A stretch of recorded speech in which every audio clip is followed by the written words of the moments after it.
What's up, YouTube?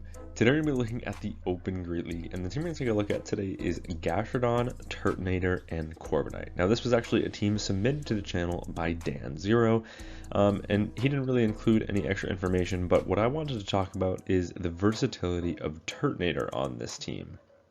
Turtonator has access to both Incinerate and Ember, which means it can either play as a hard-hitting fast move or a really quick energy generator. So that is a really cool thing about this Pokemon, and it has access to a plethora of decent charge moves. Dragon Pulse got a buff this season, Overheat is a great nuke move, Dragon Claw got reworked this season, and Brutal Swing is a newly added cheap charge move for this Pokemon that allows it to get to its charge move after 10 turns, 10 turns, 10 turns, and 5 turns. Now, if I'm not mistaken, I believe this is the only Pokemon in Pokemon Go that actually can get to a charge move in only 5 turns. That is truly incredible, making it the fastest Pokemon in Pokemon Go, which is super, super cool. So yeah, without further ado, let's hop into the battles. Into the first match, we've got Gastrodon into Turtonator. This is obviously a good lead. The opponent is going to safe switch into a Azumarill, and I don't have a great response to a Azumarill. So what I'm going to do is I'm going to stay in with my Gastrodon, go for the Body Slam before they make it to the first charge move, and then pivot into my Corviknight. The opponent ends up throwing right away, which means this can only be an Ice Beam, but Ice Beam will do some pretty solid chip on the Corviknight as it is neutral damage, Ice being super effective on flying, but resisted on steel. Corviknight will make it to the Air Cutter, and unfortunately, even though Air Cutter is a stab charge move, it doesn't do a whole lot of damage. It does have a percent chance to boost your attack, but back in comes the Turtonator. Turtonator will get off one super effective Incinerate, but that is okay, because now back in comes the Gastrodon. Gastrodon actually going to outpace the Turtonator, making it to a Body Slam, and Body Slam from this range grabs a shield from the opponent. They end up under tapping the move, throwing out alignment. Is this enough to knock out? No, Dragon Claw is not quite enough. Looking for the full farm down, and you do get it. That is huge. Back in comes the Azumarill, but Azumarill is going to get outpaced here. You will make it to Body Slam. I don't believe this will be enough to pick up the knockout, and no, unfortunately it is not. But you get the Mud Slap farm down. Probably just gonna, blind throw the Water Pulse. Unfortunately, it is resisted on the Altaria in the back. But the opponent ends up committing a shield, which is kind of surprising, because now in comes Turtonator. Turtonator can shield up any charge move here. They do have access to potentially a Dragon Pulse, which would be super effective. They only went for the neutral Dazzling Gleam, but now you can throw the Dragon Claw. This is super effective damage on the Shadow Altaria. One more Incinerate picks up the knockout, and you are able to take a Game 1 win. Into the next match, we've got Gastrodon into Scizor. You're actually triple strong into this Pokemon pretty much. The opponent does have access to double super effective Trailblaze. By the time they get to it, they're already below half HP because of the Mud Slap. So you will just commit the shield. They end up going for the Night Slash. You end up going for the Body Slam bait, and the opponent ends up catching that onto a Azumarill, and now you're just going to pivot into your Corviknight because your Gastrodon was taking a little bit of damage from the bullet punches. Here comes an Air Cutter number 1. Air Cutter number 1 obviously not going to grab a shield, but it will put them into a range where you can potentially take them out with a few more. The next Air Cutter does put them into the yellow health range, but at this point they're nearly at the back-to-back, so yeah, just going to let this go. They end up going for a Play Rough. That is their only resisted charge move. Very strange play. And then they pivot into a Bastiodon. Now Bastiodon takes double super effective from these sand attacks, and it takes them a while to get to the first charge move. You are going to outpace. No, you're going to go for a catch onto the Gastrodon where it is resisted, and that is absolutely massive. Stone Edge, of course, not going to knock out because it is resisted damage on the Gastrodon. You are going to get the full double super effective Mud Slap farm down. Back in comes the Azumarill, which actually did bank a charge move. Ice Beam will grab a shield from the Gastrodon. Now just going to under tap the move, getting off this Body Slam. This will do some solid chip, but once again, not going to be enough to knock out. But you're already basically at the back-to-back, and after one more Mud Slap, this should be enough to pick up the knockout on the Azumarill. The opponent thinks so as well. They commit the shield, going to go one more Mud Slap and the charge move once again, and this will certainly pick up the knockout. Now in comes the Turtonator, one Incinerate, double super effective, farms down the Scizor, and you are able to take that win. Into the next match, we've got Gastron into Dragonair. Now this is a pretty neutral lead. Obviously, Body Slam is neutral and Water Pulse is resisted, whereas they have neutral Dragon Breaths, Body Slam, and either Wrap or Aqua Tail or even Dragon Pulse. Dragonair has a lot of options, but are going to make it to the Body Slam. The opponent not anticipating an Earth Power, so they do let that go, and now they will be able to connect with a Body Slam of their own. Can't get the farm down, or maybe trying to snipe with an Incinerate there, but unfortunately that's not going to work. They're going to get to an Aqua Tail. That is some okay chip, but you do get the Incinerate farm down. Now what is in the back? Do they want to see this Turtonator? They decided to come in with a Lantern, and you know what?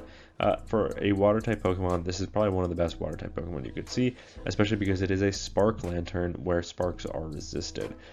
So you are going to overfarm here, look to connect with a Dragon Claw.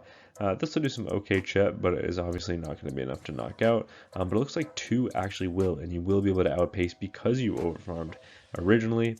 Now the opponent will have a decision to make. They end up committing Shield, back in comes the Gastrodon. They end up going for 1 and the move to pick up the knockout on the Gastron, which is really nice. Forcing that energy is huge, because now you can probably come back in with the Turtonator. They're not quite in range where a Sand Attack farm down looks very feasible, so are going to come in with the Turtonator, look to connect with a Brutal Swing. Is this enough to pick up the knockout on the Lantern? No, it is not. They live on 1 HP. In the back is a Camerupt, but Camerupt, because they're 1 turn behind, is going to get outpaced.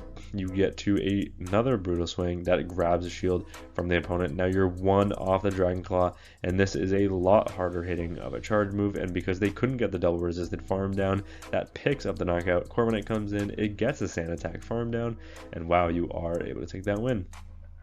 Another neutral lead, we've got Gastron into Zweilous. There's a lot of dragon leads in the unranked ELO. I guess people are still trying out a bunch of the new Pokemon.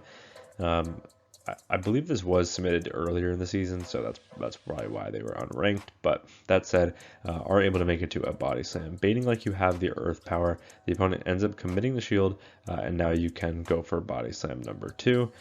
Body Slam number 2 is going to be let go. The opponent might have to throw energy here, or no, they are going to just barely get the full Dragon Breath farm down. In comes the Turtonator. Turtonator will get a full Incinerate through without taking any Dragon Breath damage, but a Dark Pulse will do some pretty solid chip. In comes a Jellicent in the back, and having this energy lead is actually pretty nice, because now you can connect with a super effective Brutal Swing and then dip into the Corviknight. Now the question is, does the opponent want to stay in this matchup, or do they want to pivot into their third? The opponent is staying in to throw energy, so going to commit the shield. It is only the Surf bait, which is pretty unfortunate. The opponent able to make it to another charge move, but I believe this can only be another Surf, and I believe you think so too, so you do let that go. Staying in this matchup still is the Jellicent, so now going to go for the Air Cutter, maybe expecting a shield from the opponent. Maybe they're weak to the Corviknight in the back, but no, that's not the case. Ooh, trying to go for another Air Cutter before they get to the charge move, but unfortunately it looks like you ended up throwing on the CMP tie. That is very unfortunate. Going to fully undercharge, hope this doesn't knock out, and then look for the full farm down, but no, it does knock out, and in the back is a Wigglytuff. So that explains why the opponent did not want to switch out of that matchup. Charms are resisted, of course, and you will be able to make it to 2 Air Cutters before the opponent is even able to get to a Swift. They do end up committing the shield on that Air Cutter, but guess what? Corviknight is at Air Cutter number 3, and this will do some very solid chip now that it's boosted. This forces the opponent to throw their energy, and at this point, they're not going to get to another charge move. Swift does pick up the knockout, but in comes the Turtonator. Turtonator gets the Incinerate farm down, and you are able to take that win. Into the next match, we've got a fantastic lead, Gastrodon into Slowbro. The opponent is staying in as well before pivoting into a Stunfisk. The opponent has completely forgot about the existence of Mud Slappers and has built extremely weak to them. They end up committing the shield on the Water Pulse, and now in comes Corviknight. Corviknight, of course, will be hit with a neutral Rock Slide here, but that's honestly okay. Corviknight can shrug off this damage. They're actually a Muddy Water Stunfisk. It looks like the opponent's had enough. Yeah, they resigned the match, and you are able to take that win. And that was for a 5-0 set, able to collect the Wooper, getting up to rank still in rank 12 actually. Wow, getting 5-0 and you can't even get to 13, that's crazy. But into the next match, we got Gastrodon into a Bastiodon. They end up safe switching into a counter Medicham. What is this? This is a team from very, very old. Going to connect with a Body Slam, and then in comes the Corviknight. Corviknight will take neutral damage from either a Dynamic Punch or an Ice Punch, depending on what the opponent is running. They end up going for the Ice Punch. That's not enough to do any meaningful damage. Even 2 of those would not knock out. But now here comes an Air Cutter. That's super effective, and it does put them in range where they can get fully Sand Attack farmed down. Back in comes the Bastiodon, but Bastiodon doesn't have a great matchup here either. These sand attacks are really tearing through the HP, and these paybacks are neutral. If they want to commit to the full farm down, they're going to have to take a lot of damage in order to do it. So yeah, the opponent is going to throw as soon as they get to their charge move, gaining absolutely no advantage in that mid game, because now in comes Gastrodon. In the back is a Serperior, and talk about a triple hard counter game. The opponent is unfortunately getting alignment lost here, because there's not much they can do. They end up going for a double resisted Frenzy Plant BM before resigning the match, and you are able to take that win. Into the next match, we've got Gastrodon into Dusclops. This, of course, is a neutral lead. The opponent hitting for neutral with Ghost, and you hitting for neutral with your Mud Slap and Water Pulse. Body Slam is, of course, double resisted, so just going to have to go for the Water Pulse, throwing on the CMB tie. The opponent ends up throwing their second Shadow Punch as soon as they get there as well. Water Pulse does put them into the yellow health range. Now the question is, after 3 more Mud Slaps, do we throw on CMP, and do we trust a Body Slam to be enough to knock out? You say no, you go for the Water Pulse, and I think this is the right decision because Dusclops is very bulky. Water Pulse does pick up the knockout on the Dusclops. You are able to win the zeros, and in comes Corviknight. Corviknight will get the full Sand Attack farm down, but fortunately you are able to make it to a Body Slam before the opponent does get there, which does some okay chip. Now in comes Turtonator. Turtonator probably will have to take a payback here, but that's okay because that Incinerate will go through, putting the opponent in pretty low. In the back is a Credilli, and Credilli actually could be pretty tricky for this backline, especially because Credilli wins the ones against Corviknight. So they will be able to go for a Rock Tomb there. That is neutral damage, but it does lower our attack. So gonna fish for the Air Cutter bait to raise our attack back up. Unfortunately, we don't get the attack boost, but we do grab a shield, which is really nice. The Rock Tomb number 2 connects. Now the question is, yeah, I was gonna say maybe you hold on to this energy and then pivot into the Turtonator, but you're gonna throw energy to burn the Switch Clock first and then bait out the Corviknight. This is the wrong move here. You should obviously go for the neutral Brutal Swing as opposed to the resisted Dragon Claw. However, that does let you get the full Incinerate farm down. Back in comes Credilli, making it to another Dragon Claw, but baiting with the Brutal Swing, expecting the opponent to shield, and they do end up getting a shield. Now the question is, can you get to a Dragon Claw before they're able to get to the farm down? And the answer is yes. This is neutral damage, but Dragon Claw hits a lot harder this season. It picks up the knockout on the Credilli from that range, and you are able to get the 2 shield flex. Fantastic lead. In the next match, you have Gastrodon into Bastiodon. The opponent is going to safe switch into a Trevenant, and after a couple Mud Slaps, you end up responding with Corviknight. Now, I would say Turtonator is probably a better answer here, unless you're reading that this is a Turtonator bait out. Not that many people are running Turtonator bait outs, but maybe you think that Turtonator will have more play in the back, especially if it's double grass, whereas this is more of a neutral grass because it is the Trevenant. Trevenant actually going to grab a shield with the Seed Bomb in the mid game just because you were a little bit slow on the switch, but you are able to make it to another Air Cutter before they get the full farm down. The opponent actually ends up letting that go, willing to take that shield advantage in the mid game, and in the back is a Talonflame. So actually a pretty good read on your part because Corviknight would be completely drawing dead against the Talonflame. And now you are able to connect with a Brutal Swing. Brutal Swing, not going to grab the shield as it doesn't threaten that much damage, but the opponent will have to full send a Brave Bird in order to pick up the knockout, and they would never be able to farm down because Incinerates are double resisted on the Turtonator. Dragon single resist and Fire single resist, netting a double resistance there. They will be able to make it to another charge move, but not before you're able to make it to a 3rd Brutal Swing. And does this grab the final shield from the opponent? Yes, it does. Now just going to force the opponent to throw. They end up going for the catch on a Bastiodon. You hold on to your energy, Back in comes the Gastron, and this is just such a dominant lead. Just farm up to the back-to-back. You have a move loaded. This forces the opponent to come out with a charge move loaded, but you're not even going to get there. Bastiodon resigns the match, and you are able to take that win. Into the next match, another good lead. You've got Gastron into Morpeko, and once again, the opponent is staying in this matchup. Maybe this is a Seed Bomb Morpeko. Yeah, you're thinking the exact same thing. You end up committing the shield. It is just the Aura Wheel. It's like, why else would a Morpeko stay in here unless they're running Seed Bomb? But unfortunately, the opponent's not even going to get to a second charge move, so they're forced to pivot out of that matchup. Now, you are able to connect with a Water Pulse against the Acid Gridley in the back. Gonna go for the catch onto Turtonator. I probably would have come Corviknight here. Corviknight, of course, only takes neutral from the Rock Tombs, whereas Rock Tomb is super effective against the Turtonator. That said, you do live it, and you are able to make a charge move. I don't think Brutal Swing is going to be enough to knock out, though, with the lowered attack, and yeah, it's not. So now the opponent hangs on. They're able to make it to a charge move, and Grass Knot, double resist Grass Knot, picks the knockout on the Turtonator. However, this does set up more farm for the Gastron, so it all depends on what is in the back. So actually, it's an Azumarill, so throwing away your Turtonator there actually turns out to be a pretty good play. Either you're just absolutely fantastic at reading teams, or you're getting extremely lucky. But either way, able to make the catch of the Ice Beam on to the Corviknight, preserving a little bit of HP on the Turtonator. They will make it to a charge move here, but just gonna let on the Gastron, but just gonna let this go. They end up baiting with a Psychic Fangs, which is a bit strange, because now you come out with charge moves for days already at the back-to-back air cutters before the opponent is even able to make it to their first charge move. And these are going to start boosting, which means the opponent is going to have to start respecting these with a shield. The opponent ends up no shielding, but you get to yet another air cutter, and I believe Gastrodon might have a charge move loaded.